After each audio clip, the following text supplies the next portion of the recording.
नमस्कार। आज आप जहां पहुंचे हैं वो बहुत हद तक मुदस्सर है कि आप कहां से आए हैं।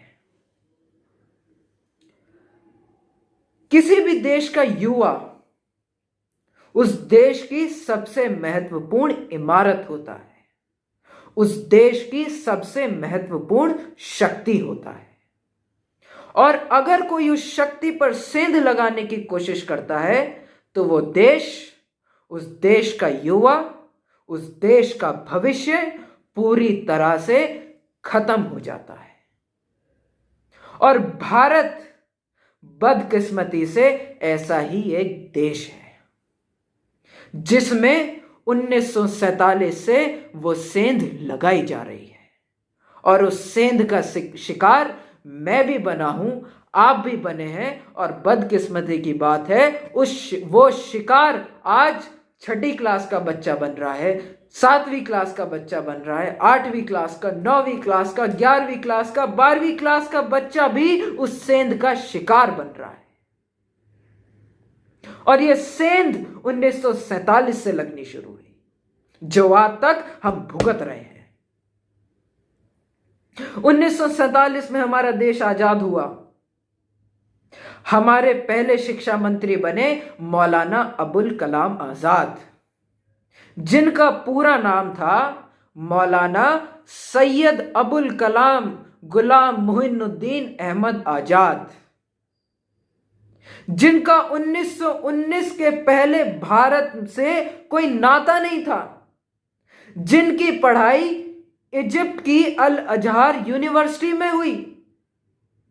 उनको 1947 में भारत का शिक्षा मंत्री बना दिया गया और वो सेंध लगने का काम तब से शुरू हो गया और आज तक पुरजोर तरीके से वो चल रहा है। आप किसी बच्चे से पूछिए अकबर के वंशज कौन थे, वो बता देगा। शाहजहां का कौन था, वो बता देगा। औरंगजेब कौन था, वो बता देगा, क्योंकि उसको ये पढ़ाया गया। जो चीज बच्चे के दिमाग में बचपन से डाली जाएगी वो चीज उसके दिमाग में पूरी तरह से स्थापित हो जाएगी। लेकिन जरा आप उससे पूछिए महाराणा प्रताप कौन थे, महाराणा प्रताप का वंशज कौन थे, रानी लक्ष्मीबाई कौन थी, वीर शिवाजी कौन थे, उसे नहीं पता। उसे इसलिए नहीं पता क्योंकि उसे वो पढ़ाया ही नहीं गया।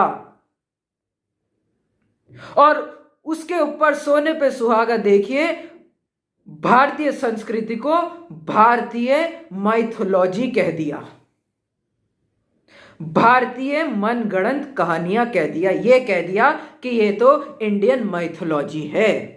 हमारे वेद, हमारे पुराण, हमारे उपनिषद, हमारी गीता, ये सब माइथोलॉजी है। और ये झूठ आज तक चल रहा है और इसका आज मेरे पास सबूत है। आज समय की मांग है कि उस सेंध का पर्दाफाश किया जाए। आज का युवा जागृत युवा है, वो अब इस जाल फरोशी में नहीं फंसेगा। दिन था 3 मार्च 2020।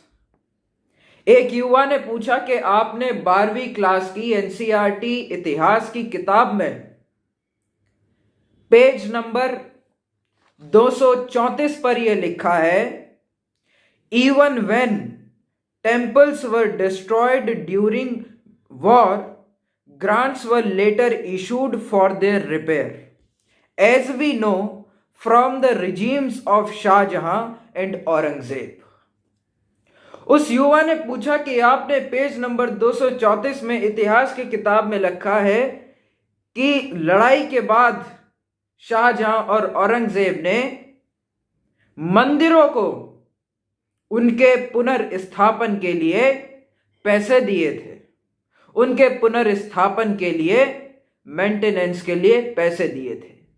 और ये बात शाहजहां और औरंगजेब के इतिहास से पता चलती है। यह एनसीईआरटी में लिखा है।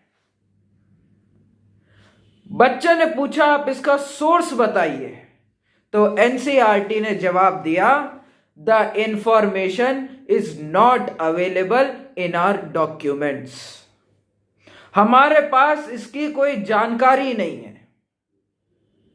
ये रही जी वो आरटीआई और ये रहे उनके दोनों रीजंस।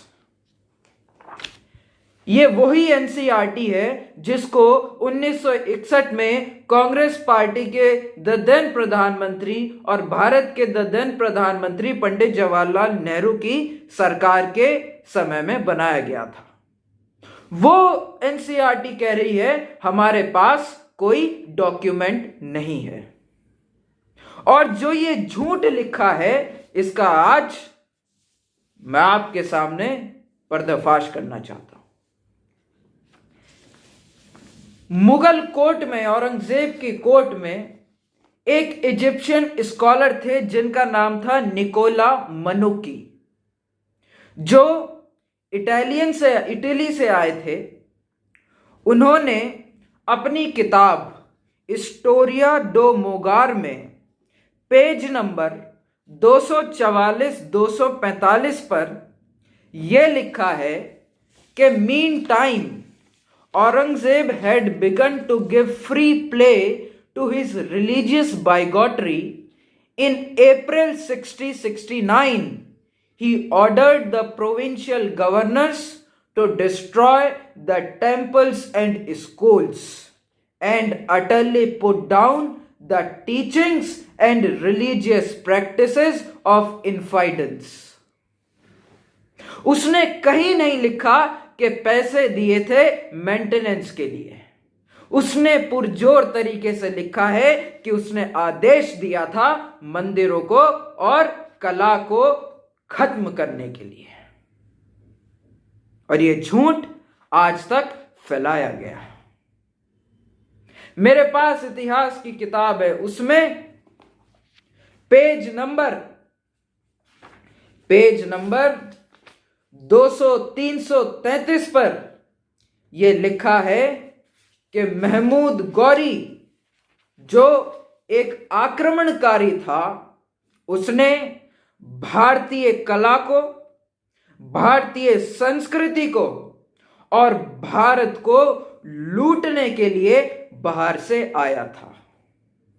उसका कोई भी मकसद भारत की कला, भारत का विकास और भारत की संस्कृति को बचाए रखना नहीं था। मैं आपसे यही पूछना चाहता हूं कि हम किताबों में तो जाते हैं, लेकिन उसके पीछे की सच्चाई हम नहीं जानना चाहते। जो किताब में लिखा गया बस हमने उसी को सच मान लिया, और उसकी वजह से भारत के कुछ लोग, भारत के कुछ सरकारी मुलाजिम हमें आज तक बहकाते आ रहे हैं, और हम बहकते आ रहे हैं। किसी ने सवाल उठाने की कोशिश नहीं की, और आज वो समय है, आज का युवा ने वो सवाल पूछा है। आप बहकाते रहे और जनता बहकती रहे, ऐसा कब तक चलेगा? जनता को सवाल उठाना पड़ेगा, माता पिता को सवाल उठाना पड़ेगा कि भाई तुमने ये लिखा है, इसका तुम्हारे पास सबूत क्या है? ये तो एक किताब है, अनगिनत ऐसी किताबें हैं जिनमें इन आक्रमणकारियों का पर्दाफाश किया गया है। आज जब ये देश बहुत बड़ी पेंडेमिक से गुजर रहा है, जब बच्चे घर में रहकर पढ़ाई कर रहे हैं, उस समय अगर हम उनको भारतीय संस्कृति के बारे में, भारतीय कला के बारे में नहीं बताएंगे तो उनका भविष्य, देश का भविष्य बिल्कुल खत्म हो जाएगा। मैं आपसे यही गुजारिश करना चाहता हूं कि आप आक्रमणकारियों का पर्दाफाश करें।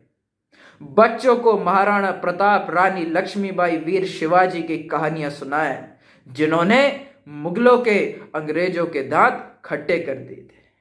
और उनको बुरा लगता है जो मुगलों को अपना एंसेस्टर मानते हैं। लगने दो उनको बुरा, जो सच्चाई है वो आज सामने आनी चाहिए। हमारा युवा है जो आगे चलकर देश को आगे बढ़ाएगा, जो आगे चलकर देश की प्रगति का एक इमारत बनेगा। इसीलिए उसको भारतीय कला, भारतीय संस्कृति, भारतीय सुपर पावर्स के बारे में, भारतीय वॉरियर्स के बारे में उनको बताइए। बहुत बहुत नमस्कार।